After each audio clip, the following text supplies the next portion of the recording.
the day. Please don't be late. Call your friends, I'll call my friends. Let's go and be changed. TMP is doing the most. TMP is doing the most. It's the time of the day. Please don't be late. Call your friends, I'll call my friends. Hello everybody, welcome back to The Miracle Perspective, and this is the Legends Show. Because we get legends on the show to come and talk about their journey, to teach everyone who's sitting there and thinking, maybe it's hard to do it in life. I've got this problem, I've got that problem, I've got that problem, I can't do it. There's no opportunities. And that is why we bring the people we bring here to open up your mindset, to just shift your paradigm and make you think outside of the box and see the possibilities that are out there. Because we believe that you have a lot within yourself and you have a lot that you can share with the world. And today we have a very special lady. I met her during the lockdown when everything was still on shutdown. You know her, she's not new to the channel. Her name is Nicolatte Matuku. At the time when she came here, she was still in planning of resigning at her previous workplace, working for Slicker Online. And she resigned as a business development manager to start her own career in the business field and youth empowerment, dealing with a lot of African stuff around the youth. And right now she's got a lot to tell us, guys. Like, there's a lot that has happened for Nicolatte in a matter of a few months. And that's why we have her today. We have her here today. And I give you the one and only Nicolatte Matuku. Welcome to the show. Finally, we get to meet in person. Right. Wow. I feel like It felt like that. Already. Yeah. It felt like we met already, but oh well. It's your presence. I mean, you've got this welcoming spirit that made me feel like, wow, I know this person for a long time. Right? Yeah. Yay, that's a compliment. And I'm taking it. I've been inspired a lot by your WhatsApps. Right. So, and let's talk about what you're doing. I'm not giving out my number, by the way. Fortunately, guys, I have it, and I'm not going to give it to you. But Nicolatte, tell the people what's happening in your life. Who are you and what's happening in your life? Guys, where do I start? What is happening in my life? So let me start a bit personal. Mm-hmm. So I'm a wife, I'm a mom, and I'm a big sister to my sister and my siblings. So yeah, and let me just start from where we left. Yes. When I left my job. Mm-hmm. So yeah, for 2 years I was just getting ready to leave my job. And it finally happened, shutdown came, and I was like, okay, it's time. I need to do the things. So yeah, so I left, and I just also recently graduated with my post-grad in food security and sustainability and climate change. So I was just getting into agriculture and all of that. So, and the opportunities just started coming, and I was like, oh my gosh, this is the industry that we should be in. And yeah, so who am I now? So recently I was appointed CEO of AAFL, Association of African Future Leaders, under the World Youth Summit, sponsored by the United Nations. We're going to talk more about that. Right. Yeah. And then 2 months ago, I was also appointed country director for South Africa for the African Agriculture Agenda, headquartered in Nigeria. Amazing. Yeah. So, should I say more? Nicolatte, I already have a lot of questions already. Okay, let's go. I'm here. How did you get there? I mean, to a point where you are appointed as country director for the African Agricultural Agenda. Yeah. Where did they know about you? How did you get there? How did you become the person to be trusted with such a position? Before we get to the CEO one, for the country director. Yeah. So what happened is when I actually started studying, I was actually just meeting a few people within the UN, because I started with the United Nations Training and Research Center. So I met a few people, and when the lockdown happened, I was only 2 months post graduation. And then webinars started coming, and the things that I was focusing on which is your sustainable diet, how do we erase malnutrition and hunger. So I got so many gigs for via LinkedIn, most of them via LinkedIn, because I kept on posting about what I was doing and how I got into it. And my husband had also just started the piggery business that he rubbed me into. So I was sharing information, and then people found me. And then after the webinars, people would always come back, and companies would always come back and say, you know what, can you present on this? Can you be a speaker? And all of that. So after that, that's when I actually met the people that they said, okay, we love your work, we love your portfolio so far, like, you know, can you join us here? So I went through the interview, I went through everything that they wanted me to do, 3 interviews and my profile, and it happened. Wow. Yay! So yeah, so that's how I got there. And what's the object? Like, what does the African agricultural agenda do? Yeah. What does it do? So we wanted to start with awareness. So we're actually starting. So this year's mandate into the next 24 months is an African agriculture magazine. So it's country directors, it's 12 country directors across Africa, and we start writing about agriculture in the countries that we are in. So we write on the governments, we write on how to access land, and every country is given a different mandate. And mine is youth in agriculture. How do we make agriculture sexy, and how do we create accessibility and a community of young agriculture specialists in Africa? How do you make agriculture sexy? That's my whole plan. So I'm starting with landless agriculture. Okay. I'm starting with that because lots of people don't have land. So how do you start leveraging from an agronomy without land? Your agri-tourism, your agri-supplies. So that's my first mandate. And then when we get to understand that, then we get into let's find land now that we understand. So that's what I chose to start with. Wow, that's a good strategy. Yeah. I like that. Thank you. AAFL CEO. Ladies and gentlemen, did you know what that means? She is the CEO of AAFL. Tell us more about that. So what this is it's an African subsidiary of what the mother body called the World Youth Summit. So they teach the model United Nations. So it's purely leadership. So we actually saw that we've got a crisis in Africa with leadership. We've got leaders that do not want to leave the seats.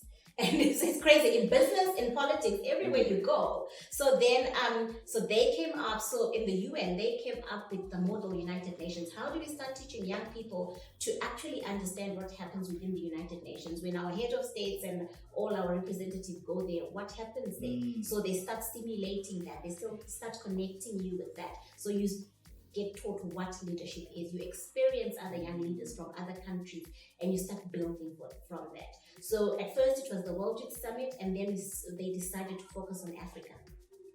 So that's how I got in. I was with the Model United Nations, with the WIS, doing a few projects for them.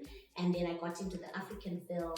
And then, the next thing, they're like, can we have your profile so, we can. So they actually wanted to make me deputy CEO. So when I went into the interview, I actually thought I'm actually, being interviewed for deputy CEO, only for them to then say, after the interview, we think we're going to make you CEO. So I was like, oh, thank you. Wow. Yeah, I was so excited. And what does that mean? So it means I've got my 4 projects that I'm going to be running in the 7 countries that we are present in, including South Africa.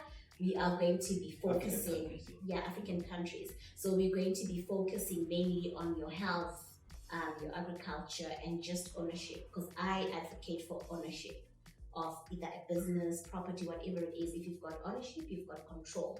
So, and just solving problems. So I'm going to focus on your health, your agriculture and leadership, because it's one of the mandates, and food security. So those will be my 4 pillars. And then I really want to focus on, your marginalized societies and rural development. I'm very passionate about that because I feel like there's so many resources within that spectrum that are not used. So my what I plan and my vision is actually using those resources that they have in the rural areas. They can't go hungry when they've got land. They can't be walking 5 kilometers to a clinic. So we're looking at partnering with the Red Cross So we go and erect, small structures where we train young people within the village to be nurses for, your small things like burns, headaches, and whatever. So they can start actually. So that's the kind of change that I'm looking at implementing. Yeah. So that's my mandate for the AAFL. I'm interested to understand, why would you, in a time where things are moving more to the digital, we are more civilized, so to speak. Yeah. Everybody is trying to move away from the groundwork, which is agriculture, to all these other so-called fancy careers where people are in offices, working comfortably. Where did you get your passion to actually go back down? Because it's like you are rewinding. Yeah, true. Because there's such a disconnect and such a big gap. I think when you're in the city, you're actually disillusioned from everything that's going on out there. But that's where the real money is. When you're fighting for land, we're fighting for this, Stanton land and whatever. But the real land with the money is out there. And so that's why I was saying making agriculture sexy. Actually, which is why I'm sure you've seen my WhatsApp. I actually tell my story as I go, so you actually see that it's possible. It's not that, you can do this, do that. But for me, like I said, I started traveling in Africa with my husband, and we were doing workshops with our organization. He's a great man. Right. Oh, I chose one. there you have it, husband. Yes, ladies. She's taken. I'm taken, guys. But so when we traveled across first Southern Africa, doing our workshops powered by Google and startup grind. So we actually noticed that, hunger and malnutrition are actually a real thing.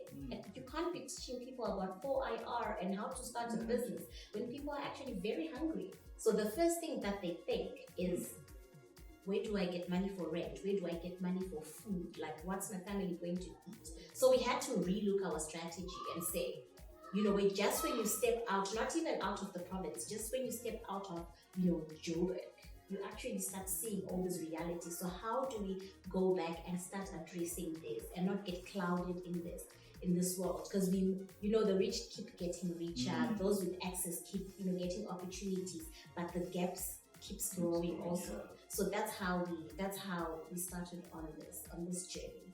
And you love it. I can see it in your eyes when you talk about this. I love it. When did you discover do you feel like you're operating in your purpose? Yes. I finally know. I was trying here and there, but now I finally know this is actually what I wanted to do. Wow. Yeah. How did you get there? So, it's a long story. So I come from a very political background. Okay. Very political background. And, I've just seen my grandfather and my uncle fighting these battles for a long time, fighting the system. I grew up literally with meetings in my grandmother's house. It was just the little parliament where they would come and meet and fight leaders and Christian leadership. So, so I'll just, give you an example. I was in the junior parliament when I was 16 and junior council and all of that. And then when I came here to study, left that a bit. And when I came back into it, I was just so angry at how things are going. It was like, I need to fight, I need to question. So I used to question our leaders, business or political. I was there asking questions and stuff. But then I think after I realized that even if you question them, they are so reluctant and nothing happens, it doesn't change anything. I actually started thinking about how I should go around it. So if I question a leader and they see me, so what? But if I actually start my own journey where I start helping young people, I can change 3 people's lives. If I change those 3, they have their own 3, and then, it goes like that. And that's how I grew the young people's network around me, especially in Southern Africa. So it was a change of mentality. How do I actually be a leader myself and start addressing things that I'm angry about? So that's how that's how I started. I stopped. I kept all these people's contacts and I said, okay, I'm going to ask for help, but this is how we're going to rectify this problems. And I kept other. So, in our organization, this is our organization. In our organization, we've got young interns and students and, just young people that are willing to learn, and I've partnered with a lot of people on many projects now. So we place young people in different interests, and it's not so so you might want to be in engineering or music, and we don't have access to that. We just enlighten you on things, diverse things that you can do, and just explore things. You never know what could work for you. So yeah. Jim Rohn once said, "Don't wish the situation was different. Yeah. Wish you were better." Yeah, that's powerful. That's what you did. Okay, yeah. You realize that the situation can't change. Yeah. You can't do anything with the situation. Yeah. Well, let me be better and let me create. Yeah. Wow. Yeah. So yeah. That's inspiring. Thank you. So you've always had this grind in you, and you've always had this fight in you, and that's what I wanted to ask. What gives you your confidence? And you have already said that your background gave you that confidence to be not scared to confront people in high positions and question leadership, question why things are not going. What is it that you can say to people there about raising a voice, having a voice in situations? Because there's a lot of people who don't have confidence, they can't speak. People feel like they're not qualified enough to say things or do things. What can you say to those people? Well, I think confidence is a process. It's a process, and you only get confidence when you actually start knowing the things that you're doing and you feel it and you live it. So it's not about, I think, questioning leaders and everything. It's not about what I would say I wanted to do. It's in you. If it's in you, it's in you. So you actually, just grow it. You start doing your thing, and then that's when you're actually like, okay, I see this is wrong. I see this is wrong. And when you are passionate about a thing, you get angry now. You can't get quiet. You can't keep it inside. Wow. You can't. Let's talk about the blow up that happened in like a few weeks ago. Yeah. With your CEO position, where you were recognized everywhere, all over the world. Who recognized you, and how far did it go? My gosh, I'm going to go through this. I just want to bring out that so people understand your position. Yeah. Like where you are. Okay. Yes. So a very good friend of mine who is a very controversial journalist, African journalist, actually called me up and said, congratulations. I posted on my Facebook initially, and I had people congratulating me, asking how we can work. And then this friend of mine, very renowned journalist, actually then posted on his Twitter, and things just blew up. Yeah. So I actually had someone from the US office of President Trump message me on Twitter DM, okay, we call it DM. So for the public affairs, they DM'd me, and they're responsible for the Yali program. Wow. So then they said, we do African public relations, like how can we work together? So we're actually in the process of negotiating and talking and seeing how we can actually work together. That was big. Even I was like, oh my gosh. You're just the secretary away from Donald Trump, man. Okay. Yeah, let's not comment. All right, let's not go there. Yeah. But then also for me, it was organizations from around the world that, so one person said it was shared so many times that this 30-year-old is now CEO. And then I was actually overwhelmed last week, and I was like, oh my gosh, is this me? But then, I got a lot of people wanting to do partnership with our organization.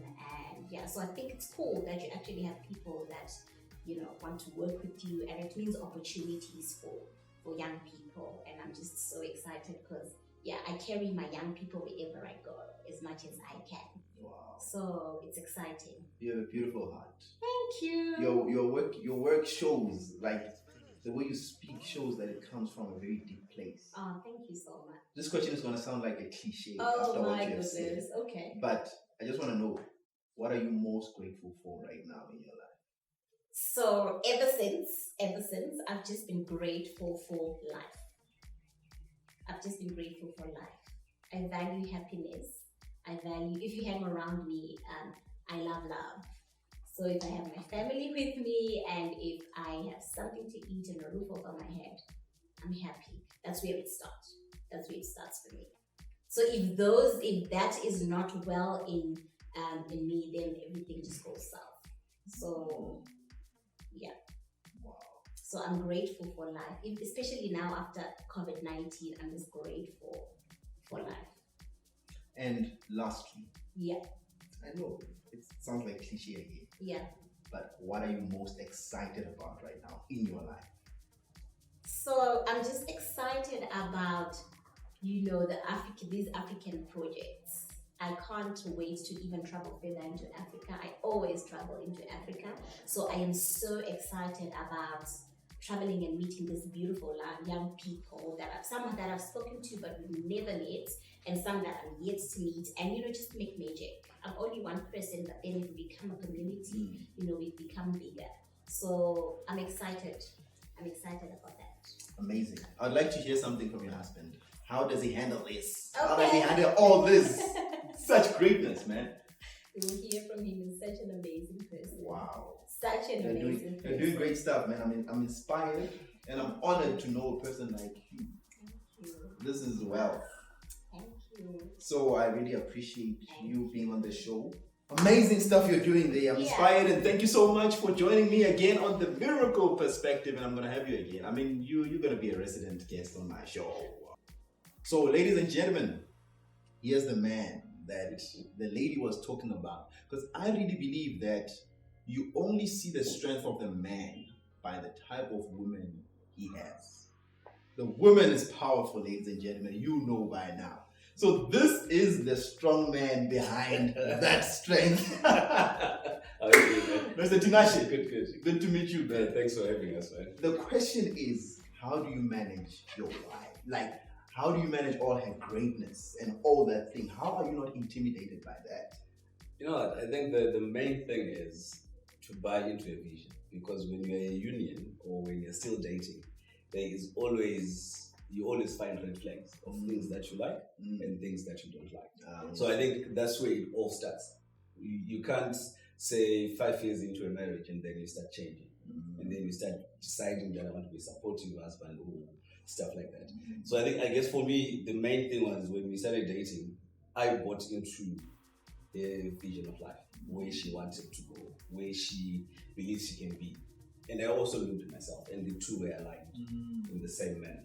So when all this happens now, I don't get surprised because it's something that I've seen her doing. It's something that she is really passionate about, and I am there for the support. The same way she supports me in my endeavors. It's not easy. It's not easy. There are times when we disagree with the little one on the side. That was a very big dynamic part because now you have to share the parenting duties. Before it was okay. Yeah. But now it's slightly different. So at the end of the day, it's just having to understand why she's doing it. And I also feel part of it. Wow. Because she makes me feel part of it. So in whatever I do, I make sure she buys into it. So it's all about the vision and the respect and knowing that, one day something might happen to me. And I want Dali to want to continue having a better life than I had. Wow. And she's the only one who will be able to provide that. Wow. So that's I guess for me that's the main thing. Vision and understanding, respect.